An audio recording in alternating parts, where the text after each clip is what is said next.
英語聞き流しリスニング、英語テキストと MP3 音声ダウンロードはホームページからご利用いただけます。88thpp.com 88thpp.com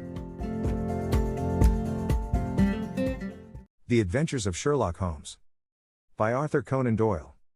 A scandal in Bohemia. To Sherlock Holmes she is always the woman.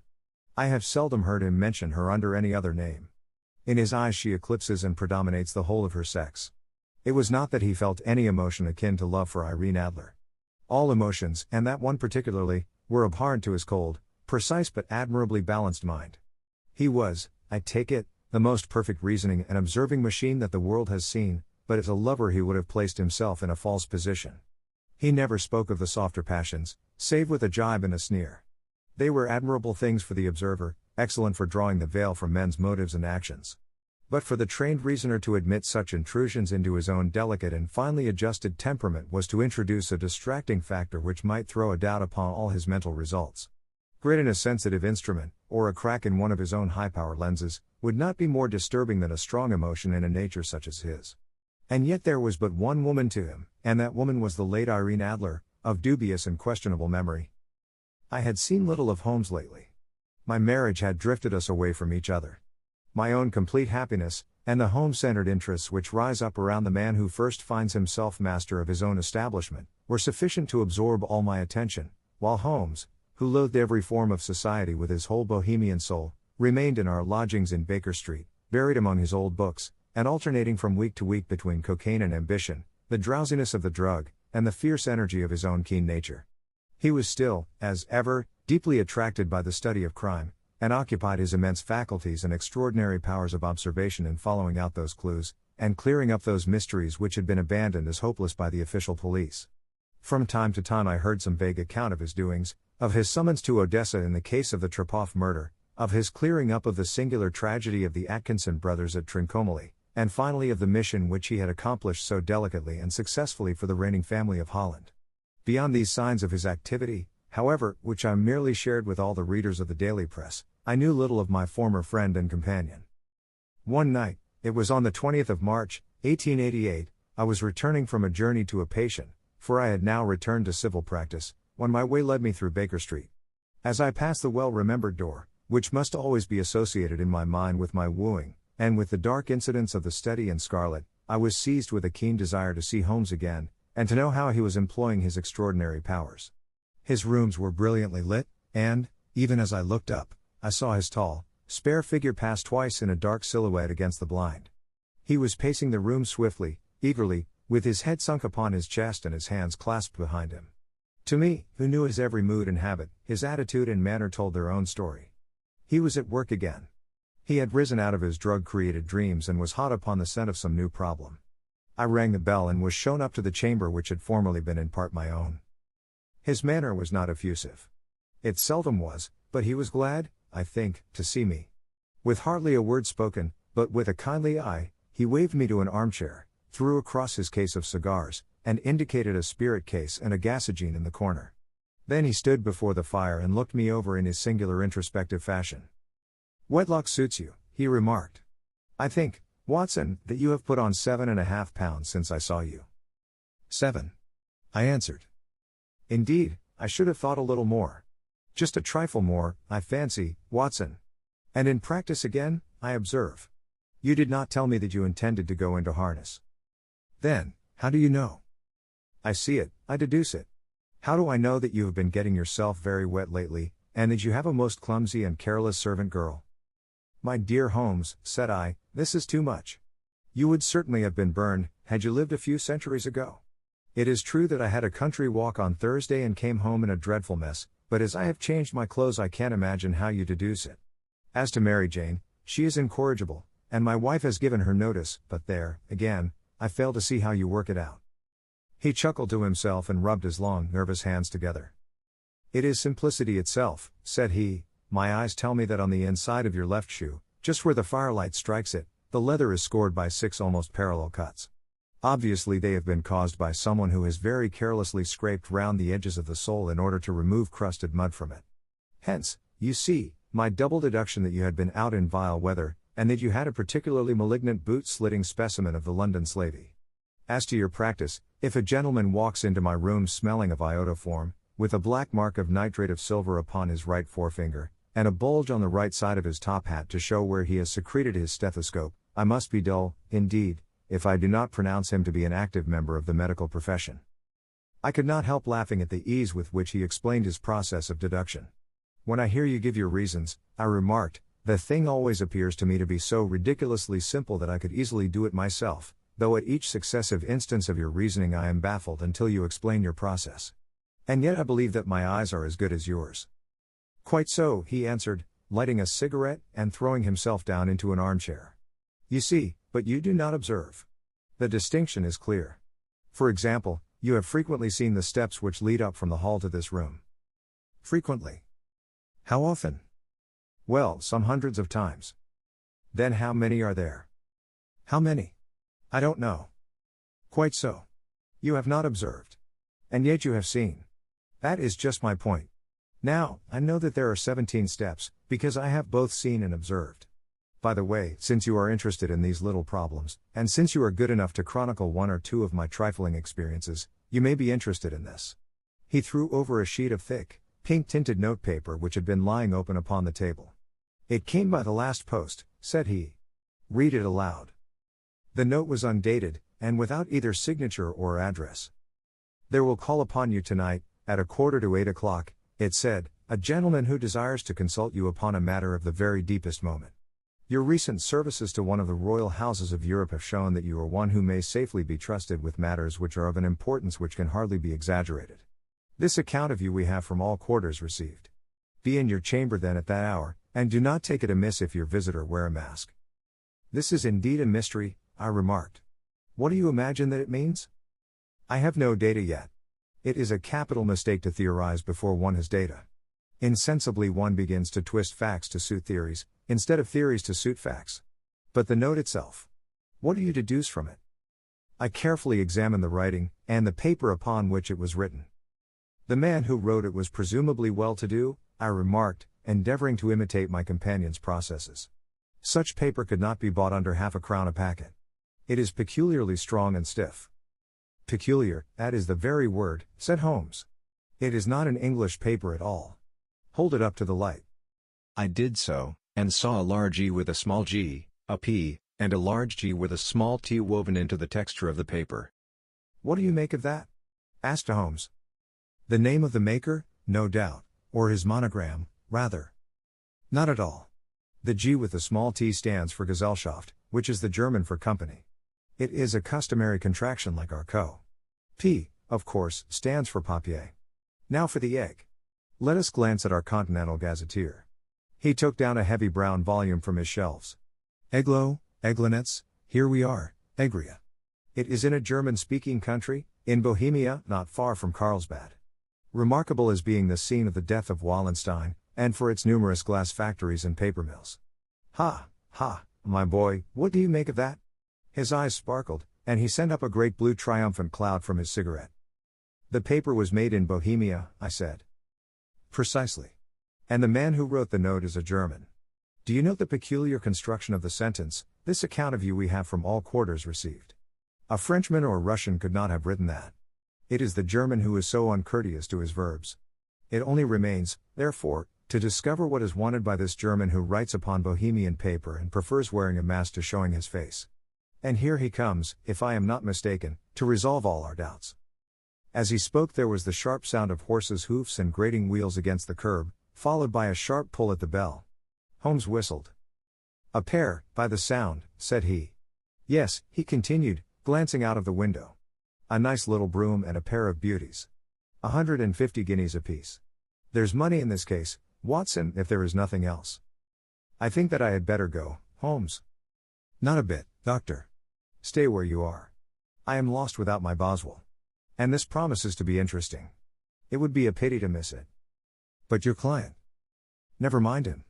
I may want your help, and so may he. Here he comes. Sit down in that armchair, Doctor, and give us your best attention. A slow and heavy step, which had been heard upon the stairs and in the passage, paused immediately outside the door. Then there was a loud and authoritative tap. Come in, said Holmes. A man entered who could hardly have been less than 6 feet 6 inches in height, with the chest and limbs of a Hercules. His dress was rich with a richness which would, in England, be looked upon as akin to bad taste. Heavy bands of astrakhan were slashed across the sleeves and fronts of his double-breasted coat, while the deep blue cloak which was thrown over his shoulders was lined with flame-colored silk and secured at the neck with a brooch which consisted of a single flaming barrel. Boots which extended halfway up his calves, and which were trimmed at the tops with rich brown fur, completed the impression of barbaric opulence which was suggested by his whole appearance. He carried a broad-brimmed hat in his hand, while he wore across the upper part of his face, extending down past the cheekbones, a black visored mask, which he had apparently adjusted that very moment, for his hand was still raised to it as he entered. From the lower part of the face he appeared to be a man of strong character, with a thick, hanging lip, and a long, straight chin suggestive of resolution pushed to the length of obstinacy. "You had my note?" he asked with a deep harsh voice and a strongly marked German accent. "I told you that I would call." He looked from one to the other of us, as if uncertain which to address. "Pray take a seat," said Holmes. "This is my friend and colleague, Dr. Watson, who is occasionally good enough to help me in my cases. Whom have I the honor to address?" "You may address me as the Count von Krom, a Bohemian nobleman. I understand that this gentleman, your friend, is a man of honor and discretion, whom I may trust with a matter of the most extreme importance. If not, I should much prefer to communicate with you alone." I rose to go, but Holmes caught me by the wrist and pushed me back into my chair. "It is both, or none," said he. "You may say before this gentleman anything which you may say to me." The Count shrugged his broad shoulders. "Then I must begin," said he, "by binding you both to absolute secrecy for 2 years. At the end of that time the matter will be of no importance. At present it is not too much to say that it is of such weight it may have an influence upon European history." "I promise," said Holmes. "And I." "You will excuse this mask," continued our strange visitor. "The august person who employs me wishes his agent to be unknown to you, and I may confess at once that the title by which I have just called myself is not exactly my own." "I was aware of it," said Holmes dryly. "The circumstances are of great delicacy, and every precaution has to be taken to quench what might grow to be an immense scandal and seriously compromise one of the reigning families of Europe. To speak plainly, the matter implicates the great house of Ormstein, hereditary kings of Bohemia." "I was also aware of that," murmured Holmes, settling himself down in his armchair and closing his eyes. Our visitor glanced with some apparent surprise at the languid, lounging figure of the man who had been no doubt depicted to him as the most incisive reasoner and most energetic agent in Europe. Holmes slowly reopened his eyes and looked impatiently at his gigantic client. "If your Majesty would condescend to state your case," he remarked, "I should be better able to advise you." The man sprang from his chair and paced up and down the room in uncontrollable agitation. Then, with a gesture of desperation, he tore the mask from his face and hurled it upon the ground. "You are right," he cried, "I am the king. Why should I attempt to conceal it?" "Why, indeed?" murmured Holmes. "Your Majesty had not spoken before I was aware that I was addressing Wilhelm Gottsreich Sigismund von Ormstein, Grand Duke of Kassel-Felstein, and hereditary King of Bohemia." "But you can understand," said our strange visitor, sitting down once more and passing his hand over his high white forehead, "you can understand that I am not accustomed to doing such business in my own person. Yet the matter was so delicate that I could not confide it to an agent without putting myself in his power. I have come incognito from Prague for the purpose of consulting you." "Then, pray consult," said Holmes, shutting his eyes once more. "The facts are briefly these. Some 5 years ago, during a lengthy visit to Warsaw, I made the acquaintance of the well-known adventuress, Irene Adler. The name is no doubt familiar to you." "Kindly look her up in my index, Doctor," murmured Holmes without opening his eyes.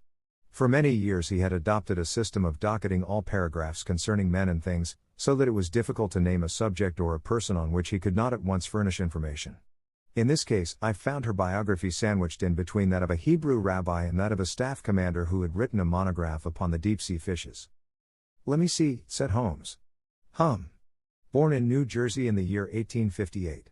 Contralto, La Scala, Prima donna Imperial Opera of Warsaw, yes. Retired from operatic stage, Living in London, quite so. Your Majesty, as I understand, became entangled with this young person, wrote her some compromising letters, and is now desirous of getting those letters back." "Precisely so. But how? Was there a secret marriage?" "None." "No legal papers or certificates?" None. Then I fail to follow your majesty. If this young person should produce her letters for blackmailing or other purposes, how is she to prove their authenticity? There is the writing. Pooh. Forgery. My private notepaper. Stolen. My own seal. Imitated. My photograph. Bought. We were both in the photograph. Oh, dear. That is very bad. Your Majesty has indeed committed an indiscretion. I was mad, insane. You have compromised yourself seriously. I was only Crown Prince then. I was young. I am but 30 now. It must be recovered. We have tried and failed. Your Majesty must pay. It must be bought. She will not sell. Stolen, then. 5 attempts have been made. Twice burglars in my pay ransacked her house. Once we diverted her luggage when she traveled. Twice she has been waylaid. There has been no result. No sign of it? Absolutely none. Holmes laughed. It is quite a pretty little problem, said he. But a very serious one to me, returned the king reproachfully. Very, indeed. And what does she propose to do with the photograph? To ruin me. But how? I am about to be married. So I have heard. To Clotilda Lothman von Saxe-Meiningen, second daughter of the King of Scandinavia. You may know the strict principles of her family. She is herself the very soul of delicacy. A shadow of a doubt as to my conduct would bring the matter to an end. And Irene Adler? Threatens to send them the photograph. And she will do it. I know that she will do it. You do not know her, but she has a soul of steel. She has the face of the most beautiful of women, and the mind of the most resolute of men. Rather than I should marry another woman, there are no lengths to which she would not go, none. You are sure that she has not sent it yet? I am sure. And why? Because she has said that she would send it on the day when the betrothal was publicly proclaimed. That will be next Monday. Oh, then we have 3 days yet, said Holmes with a yawn. That is very fortunate, as I have 1 or 2 matters of importance to look into just at present. Your Majesty will, of course, stay in London for the present? Certainly. You will find me at the Langham under the name of the Count von Krom. Then I shall drop you a line to let you know how we progress. Pray do so. I shall be all anxiety. Then, as to money? You have carte blanche. Absolutely? I tell you that I would give one of the provinces of my kingdom to have that photograph. And for present expenses? The king took a heavy chamois leather bag from under his cloak and laid it on the table. There are £300 in gold and 700 in notes, he said. Holmes scribbled a receipt upon a sheet of his notebook and handed it to him. And Mademoiselle's address? He asked. Is Bryony Lodge, Serpentine Avenue, St. John's Wood. Holmes took a note of it. One other question, said he. Was the photograph a cabinet? It was. Then, good night, Your Majesty, and I trust that we shall soon have some good news for you. And good night, Watson, he added, as the wheels of the royal brougham rolled down the street. If you will be good enough to call tomorrow afternoon at 3 o'clock, I should like to chat this little matter over with you. 2. At 3 o'clock precisely I was at Baker Street, but Holmes had not yet returned. The landlady informed me that he had left the house shortly after 8 o'clock in the morning. I sat down beside the fire, however, with the intention of awaiting him, however long he might be. I was already deeply interested in his inquiry, for, though it was surrounded by none of the grim and strange features which were associated with the 2 crimes which I have already recorded, still, the nature of the case and the exalted station of his client gave it a character of its own. Indeed, apart from the nature of the investigation which my friend had on hand, there was something in his masterly grasp of a situation, and his keen, incisive reasoning, which made it a pleasure to me to study his system of work, and to follow the quick, subtle methods by which he disentangled the most inextricable mysteries. So accustomed was I to his invariable success that the very possibility of his failing had ceased to enter into my head. It was close upon 4 before the door opened, and a drunken-looking groom, ill-kempt and side-whiskered, with an inflamed face and disreputable clothes, walked into the room. Accustomed as I was to my friend's amazing powers in the use of disguises, I had to look 3 times before I was certain that it was indeed he. With a nod he vanished into the bedroom, whence he emerged in 5 minutes tweed-suited and respectable, as of old. Putting his hands into his pockets, he stretched out his legs in front of the fire and laughed heartily for some minutes. Well, really? He cried, and then he choked and laughed again until he was obliged to lie back, limp and helpless, in the chair. What is it? It's quite too funny. I am sure you could never guess how I employed my morning, or what I ended by doing. I can't imagine. I suppose that you have been watching The Habits, and perhaps The House, of Miss Irene Adler. Quite so, but the sequel was rather unusual. I will tell you, however. I left the house a little after 8 o'clock this morning in the character of a groom out of work. There is a wonderful sympathy and freemasonry among horsey men. Be one of them, and you will know all that there is to know. I soon found Bryony Lodge. It is a bijou villa, with a garden at the back, but built out in front right up to the road, 2 stories. Chubb lock to the door. Large sitting room on the right side, well furnished, with long windows almost to the floor, and those preposterous English window fasteners which a child could open. Behind there was nothing remarkable, save that the passage window could be reached from the top of the coach house. I walked round it and examined it closely from every point of view, but without noting anything else of interest. I then lounged down the street and found, as I expected, that there was a mews in a lane which runs down by one wall of the garden. I lent the ostlers a hand in rubbing down their horses, and received in exchange 2pence, a glass of half and half, 2 fills of shag tobacco, and as much information as I could desire about Miss Adler, to say nothing of half a dozen other people in the neighborhood in whom I was not in the least interested, but whose biographies I was compelled to listen to. And what of Irene Adler? I asked. Oh, she has turned all the men's heads down in that part. She is the daintiest thing under a bonnet on this planet. So say the Serpentine Muse, to a man. She lives quietly, sings at concerts, drives out at 5 every day, and returns at 7 sharp for dinner. Seldom goes out at other times, except when she sings. Has only one male visitor, but a good deal of him. He is dark, handsome, and dashing, never calls less than once a day, and often twice. He is a Mr. Godfrey Norton, of the Inner Temple.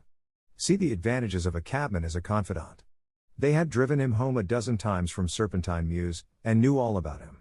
When I had listened to all they had to tell, I began to walk up and down near Bryony Lodge once more, and to think over my plan of campaign. This Godfrey Norton was evidently an important factor in the matter. He was a lawyer. That sounded ominous. What was the relation between them, and what the object of his repeated visits? Was she his client, his friend, or his mistress? If the former, she had probably transferred the photograph to his keeping. If the latter, it was less likely. On the issue of this question depended whether I should continue my work at Bryony Lodge, or turn my attention to the gentlemen's chambers in the temple. It was a delicate point, and it widened the field of my inquiry. I fear that I bore you with these details, but I have to let you see my little difficulties, if you are to understand the situation. I am following you closely, I answered. I was still balancing the matter in my mind when a hansom cab drove up to Bryony Lodge, and a gentleman sprang out. He was a remarkably handsome man, dark, aquiline, and mustached, evidently the man of whom I had heard. He appeared to be in a great hurry, shouted to the cabman to wait, and brushed past the maid who opened the door with the air of a man who was thoroughly at home. He was in the house about half an hour, and I could catch glimpses of him in the windows of the sitting room, pacing up and down, talking excitedly, and waving his arms. Of her I could see nothing. Presently he emerged, looking even more flurried than before. As he stepped up to the cab, he pulled a gold watch from his pocket and looked at it earnestly. "Drive like the devil," he shouted, "first to Gross and Hankey's in Regent Street, and then to the Church of St. Monica in the Edgware Road. Half a guinea if you do it in 20 minutes. Away they went, and I was just wondering whether I should not do well to follow them when up the lane came a neat little landau, the coachman with his coat only half buttoned, and his tie under his ear, while all the tags of his harness were sticking out of the buckles. It hadn't pulled up before she shot out of the hall door and into it. I only caught a glimpse of her at the moment, but she was a lovely woman, with a face that a man might die for. "The Church of St. Monica, John," she cried, "and half a sovereign if you reach it in 20 minutes. This was quite too good to lose, Watson. I was just balancing whether I should run for it, or whether I should perch behind her landau when a cab came through the street. The driver looked twice at such a shabby fare, but I jumped in before he could object. "The Church of St. Monica," said I, "and half a sovereign if you reach it in 20 minutes. It was 25 minutes to 12, and of course it was clear enough what was in the wind. My cabby drove fast. I don't think I ever drove faster, but the others were there before us. The cab and the landau with their steaming horses were in front of the door when I arrived. I paid the man and hurried into the church. There was not a soul there save the 2 whom I had followed and a surpliced clergyman, who seemed to be expostulating with them. They were all 3 standing in a knot in front of the altar. I lounged up the side aisle like any other idler who has dropped into a church. Suddenly, to my surprise, The three at the altar faced round to me, and Godfrey Norton came running as hard as he could towards me. "Thank God," he cried. "You'll do. Come. Come." "What then?" I asked. "Come, man, come, only 3 minutes, or it won't be legal." I was half dragged up to the altar, and before I knew where I was I found myself mumbling responses which were whispered in my ear, and vouching for things of which I knew nothing, and generally assisting in the secure tying up of Irene Adler, spinster, to Godfrey Norton, bachelor. It was all done in an instant, and there was the gentleman thanking me on the one side and the lady on the other, while the clergyman beamed on me in front. It was the most preposterous position in which I ever found myself in my life, and it was the thought of it that started me laughing just now. It seems that there had been some informality about their license, that the clergyman absolutely refused to marry them without a witness of some sort, and that my lucky appearance saved the bridegroom from having to sally out into the streets in search of a best man. The bride gave me a sovereign, and I mean to wear it on my watch chain in memory of the occasion. "This is a very unexpected turn of affairs," said I, "and what then?" Well, I found my plans very seriously menaced. It looked as if the pair might take an immediate departure, and so necessitate very prompt and energetic measures on my part. At the church door, however, they separated, he driving back to the temple, and she to her own house. "I shall drive out in the park at 5 as usual," she said as she left him. I heard no more. They drove away in different directions, and I went off to make my own arrangements. "Which are?" "Some cold beef and a glass of beer," he answered, ringing the bell. "I have been too busy to think of food, and I am likely to be busier still this evening. By the way, Doctor, I shall want your cooperation." "I shall be delighted." "You don't mind breaking the law?" "Not in the least." "Nor running a chance of arrest?" "Not in a good cause." "Oh, the cause is excellent." "Then I am your man." "I was sure that I might rely on you." "But what is it you wish?" "When Mrs. Turner has brought in the tray I will make it clear to you. Now," he said as he turned hungrily on the simple fare that our landlady had provided, "I must discuss it while I eat, for I have not much time. It is nearly 5 now. In 2 hours we must be on the scene of action. Miss Irene, or Madam, rather, returns from her drive at 7. We must be at Bryony Lodge to meet her." "And what then?" "You must leave that to me. I have already arranged what is to occur. There is only one point on which I must insist. You must not interfere, come what may. You understand? I am to be neutral? To do nothing whatever. There will probably be some small unpleasantness. Do not join in it. It will end in my being conveyed into the house. 4 or 5 minutes afterwards the sitting room window will open. You are to station yourself close to that open window." "Yes." "You are to watch me, for I will be visible to you." "Yes." "And when I raise my hand, so, you will throw into the room what I give you to throw, and will, at the same time, raise the cry of fire. You quite follow me?" "Entirely." "It is nothing very formidable," he said, taking a long cigar-shaped roll from his pocket. "It is an ordinary plumber's smoke rocket, fitted with a cap at either end to make it self-lighting. Your task is confined to that. When you raise your cry of fire, it will be taken up by quite a number of people. You may then walk to the end of the street, and I will rejoin you in 10 minutes. I hope that I have made myself clear. I am to remain neutral, to get near the window, to watch you, and at the signal to throw in this object, then to raise the cry of fire, and to wait you at the corner of the street." "Precisely." "Then you may entirely rely on me." "That is excellent. I think, perhaps, it is almost time that I prepare for the new role I have to play." He disappeared into his bedroom and returned in a few minutes in the character of an amiable and simple-minded nonconformist clergyman. His broad black hat, his baggy trousers, his white tie, his sympathetic smile, and general look of peering and benevolent curiosity were such as Mr. John Hare alone could have equaled. It was not merely that Holmes changed his costume. His expression, his manner, his very soul seemed to vary with every fresh part that he assumed. The stage lost a fine actor, even as science lost an acute reasoner, when he became a specialist in crime. It was 6:15 when we left Baker Street, and it still wanted 10 minutes to the hour when we found ourselves in Serpentine Avenue. It was already dusk, and the lamps were just being lighted as we paced up and down in front of Bryony Lodge, waiting for the coming of its occupant. The house was just such as I had pictured it from Sherlock Holmes' succinct description, but the locality appeared to be less private than I expected. On the contrary, for a small street in a quiet neighborhood, it was remarkably animated. There was a group of shabbily dressed men smoking and laughing in a corner, a scissors grinder with his wheel, 2 guardsmen who were flirting with a nurse girl, and several well-dressed young men who were lounging up and down with cigars in their mouths. "You see," remarked Holmes, as we paced to and fro in front of the house, "this marriage rather simplifies matters. The photograph becomes a double-edged weapon now. The chances are that she would be as averse to its being seen by Mr. Godfrey Norton, as our client is to its coming to the eyes of his princess. Now the question is, where are we to find the photograph? Where, indeed? It is most unlikely that she carries it about with her. It is cabinet size. Too large for easy concealment about a woman's dress. She knows that the king is capable of having her waylaid and searched. 2 attempts of the sort have already been made. We may take it, then, that she does not carry it about with her. Where, then? Her banker or her lawyer. There is that double possibility. But I am inclined to think neither. Women are naturally secretive, and they like to do their own secreting. Why should she hand it over to anyone else? She could trust her own guardianship, but she could not tell what indirect or political influence might be brought to bear upon a businessman.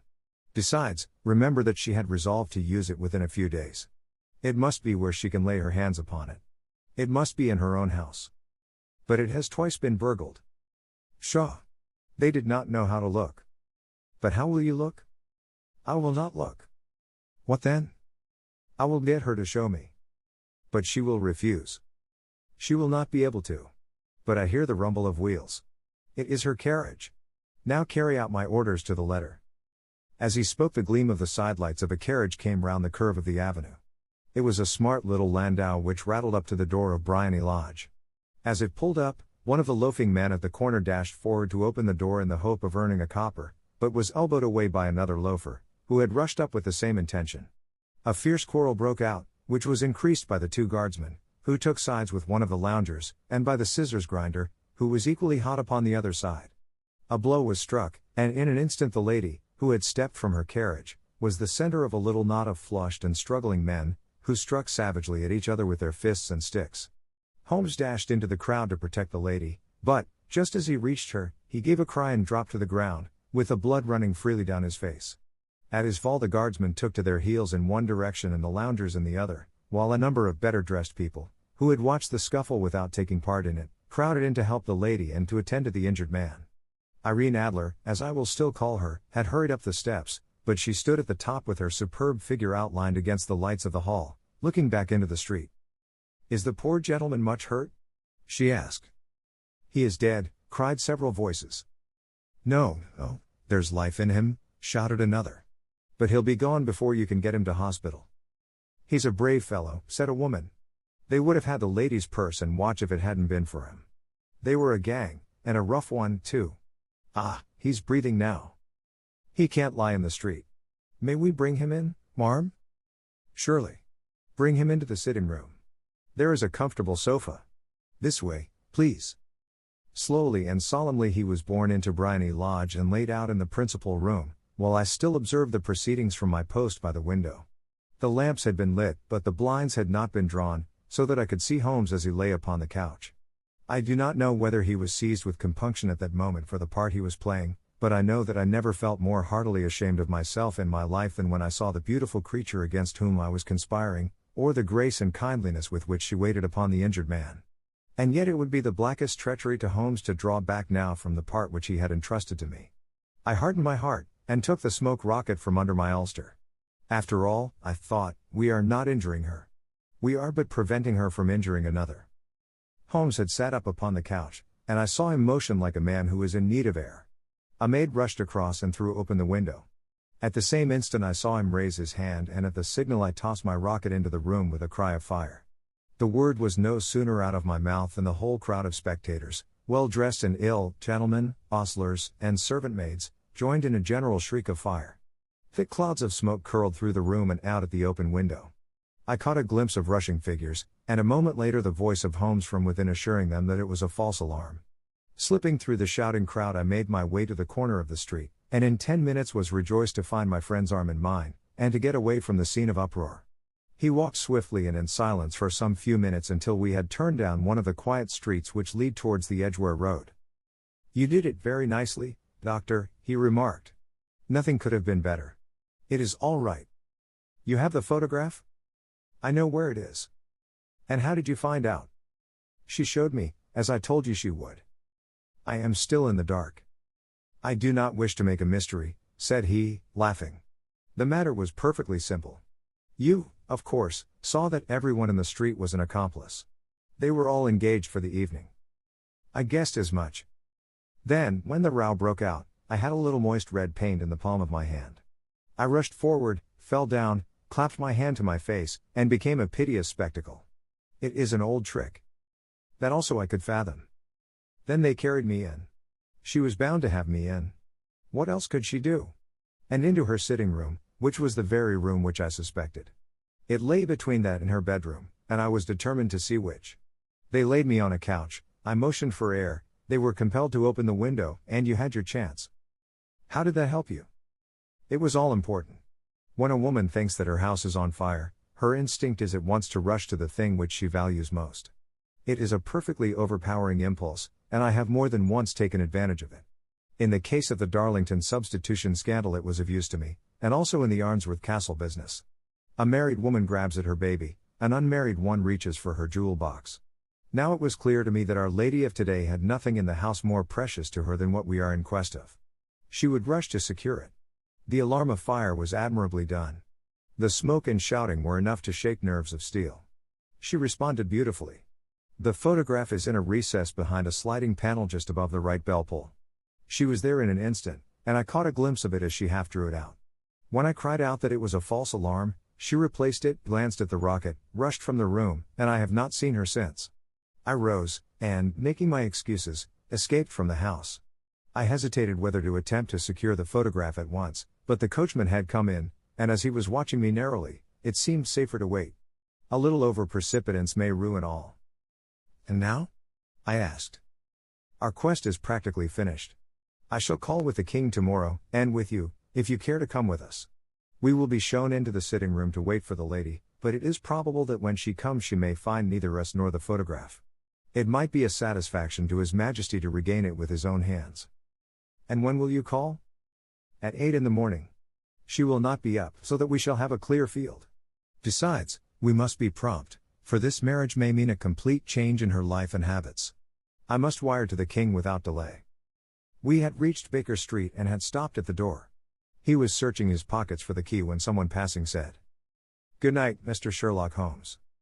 There were several people on the pavement at the time, but the greeting appeared to come from a slim youth in an ulster who had hurried by. "I've heard that voice before," said Holmes, staring down the dimly lit street.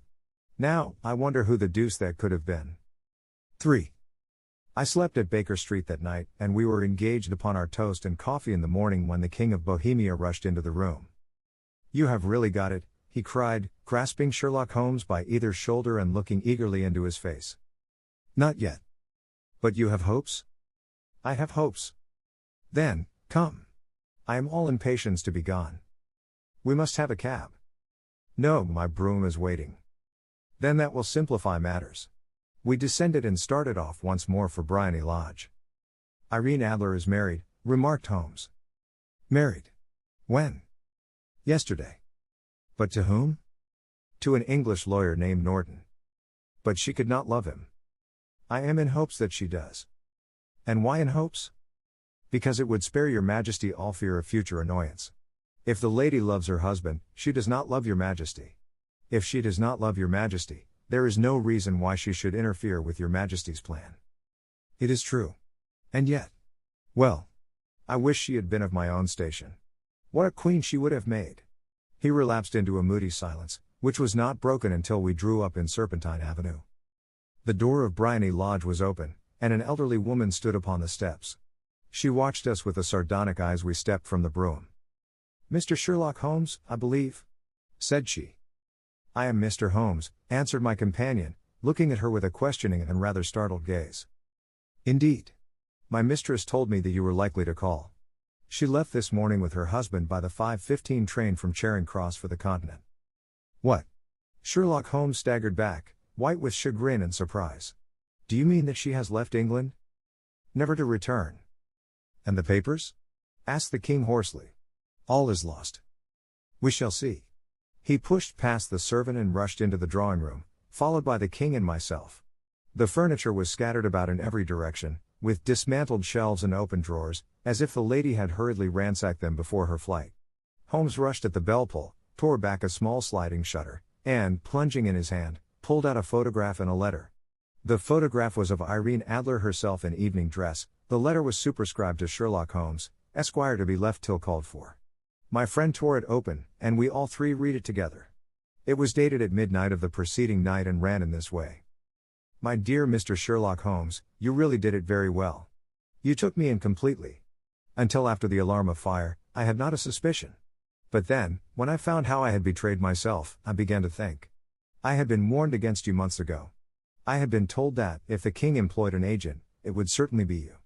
And your address had been given me. Yet, with all this, you made me reveal what you wanted to know. Even after I became suspicious, I found it hard to think evil of such a dear, kind old clergyman. But, you know, I have been trained as an actress myself. Male costume is nothing new to me. I often take advantage of the freedom which it gives. I sent John, the coachman, to watch you, ran upstairs, got into my walking clothes, as I call them, and came down just as you departed. Well, I followed you to your door, and so made sure that I was really an object of interest to the celebrated Mr. Sherlock Holmes. Then I, rather imprudently, wished you good night, and started for the temple to see my husband. We both thought the best resource was flight, when pursued by so formidable an antagonist, so you will find the nest empty when you call tomorrow. As to the photograph, your client may rest in peace. I love and am loved by a better man than he. The king may do what he will without hindrance from one whom he has cruelly wronged. I keep it only to safeguard myself, and to preserve a weapon which will always secure me from any steps which he might take in the future. I leave a photograph which he might care to possess, and I remain, dear Mr. Sherlock Holmes, very truly yours, Irene Norton, née Adler. What a woman, oh, what a woman, cried the King of Bohemia, when we had all three read this epistle. Did I not tell you how quick and resolute she was? Would she not have made an admirable queen? Is it not a pity that she was not on my level? From what I have seen of the lady, she seems, indeed, to be on a very different level to your Majesty, said Holmes coldly. I am sorry that I have not been able to bring your Majesty's business to a more successful conclusion. On the contrary, my dear sir, cried the king, nothing could be more successful. I know that her word is inviolate. The photograph is now as safe as if it were in the fire. I am glad to hear your Majesty say so. I am immensely indebted to you. Pray tell me in what way I can reward you. This ring, he slipped an emerald snake ring from his finger and held it out upon the palm of his hand. Your Majesty has something which I should value even more highly, said Holmes. You have but to name it. This photograph. The king stared at him in amazement. Irene's photograph, he cried. Certainly, if you wish it. I thank your Majesty. Then there is no more to be done in the matter. I have the honor to wish you a very good morning. He bowed, and, turning away without observing the hand which the king had stretched out to him, he set off in my company for his chambers. And that was how a great scandal threatened to affect the kingdom of Bohemia, and how the best plans of Mr. Sherlock Holmes were beaten by a woman's wit. He used to make merry over the cleverness of women, but I have not heard him do it of late. And when he speaks of Irene Adler, or when he refers to her photograph, it is always under the honorable title of the woman. 物語の続きは、ホームページからお聞きいただけます。また、テキスト、MP3 ダウンロードも合わせてご利用ください。88thpp.com 88thpp.com